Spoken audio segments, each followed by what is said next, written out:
Let's start question number 3 from exercise 6.2। क्या दिया गया in the given figure 6.18। The figure mention here is 6.18। ये जो फिगर आपको दिख रहा है this figure is 6.18। If L M parallel B C B, मतलब अगर फिगर में बात किया जाएगा, देखो ये लाइन एल एम लाइन जो है वो सी बी का पैरेलल है। मतलब I am going to draw here an arrow. देखो मैं बात करूं तो ये एल एम जो है वो सी बी का पैरेलल है and L N parallel C D, और ये देखिए एल एन जो है वो सी डी का पैरेलल है। ठीक है, चलिए ये दोनों आपस में पैरेलल है, L N C D parallel है और एल एम और सी बी पैरेलल है। तब प्रूव करना है कि A M by A B, मतलब देखो आप A M by A B मतलब होल लिया गया है, इज इक्वल टू लाना है A N by A D लाना है। सो कैसे प्रूव किया जाएगा? तो इसे प्रूव करने के लिए हम लोग यूज करेंगे थेल्स थ्योरम। थेल्स थ्योरम लगाने के लिए सबसे पहले दो ऐसा लाइन ढूंढना होता है जो एक ट्रायंगल के अंदर ऐसा दो लाइन ढूंढना होता है जो एक दूसरे का पैरेलल हो, और साथ साथ एक जो होगा लाइन वो ट्रायंगल के अंदर होगा, लेकिन एक जो लाइन होगा वो किसी ट्रायंगल का साइड होगा, है ना। You can see in triangle A B C. अगर मैं बात करूं इन ट्रायंगल ए बी सी, यहाँ पे लगाया जा सकता है थेल्स थ्योरम।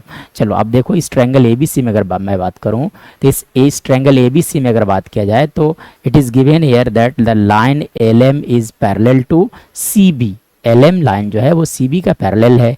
इसका मतलब यह हो गया कि ये देखो एल एम जो है वो ट्रायंगल ए बी सी के अंदर है, लेकिन बी सी जो है वो ट्रायंगल ए बी सी का साइड है। सो यहाँ पे लगाया जा सकता है आपका थेल्स थ्योरम या तो बेसिक प्रोपोर्शनलिटी थ्योरम बीपीटी। ठीक है, तो अकॉर्डिंग टू थेल्स थ्योरम क्या लिखा जा सकता है? देखो जो प्रूव करना है उस पर ध्यान देना, ए बी ए एम लिखना है। तो देखो आप सबसे पहली बात देखो कि ए बी सी जो है ए बी सी ट्रायंगल में लाइन एल एम जो है वो लाइन ए बी को दो भाग में बांट रहा है, A M and M B.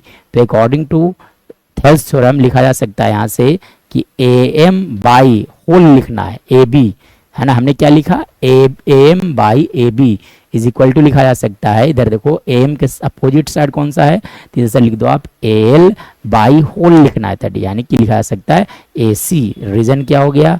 By B P T या तो बाई थेल्स थ्योरम। चलिए ये हो गया condition number 1। This is condition number 1। Now अगर मैं बात करूं सेकंड कंडीशन के बारे में तो आ जाइए इन ट्रायंगल। चलो अब देखो तो एक और ट्रायंगल ऐसा ढूंढा जाए जिसमें दो लाइंस पैरेलल होना चाहिए, एक ट्रायंगल का साइड होगा तो दूसरा लाइन इनसाइड ट्रायंगल होगा। तो ऐसा कौन सा ट्रायंगल है? तो इन ट्रायंगल आप देख सकते हैं कि इन ट्रायंगल ये वाला triangle A C D, in triangle A C D line L N is parallel to CD. So by Thales theorem we can write here, देखो लिखना क्या an, तो सबसे पहले बात आप लिख दो an बाई, देखो हमने क्या लिखा an, मतलब कि इस ट्रायंगल ACD में AD दो पार्ट में बटा है, an और ND में, तो हमने क्या लिखा an बाई होल लिखा जाए, तो an by AD is equal to लिख सकते हो आप an के अपोजिट साइड देखो तो कौन सा है AL, इसलिए AL बाई लिखा जा सकता है आपका AC, है ना, बाई बीपीटी। रीजन क्या हो गया?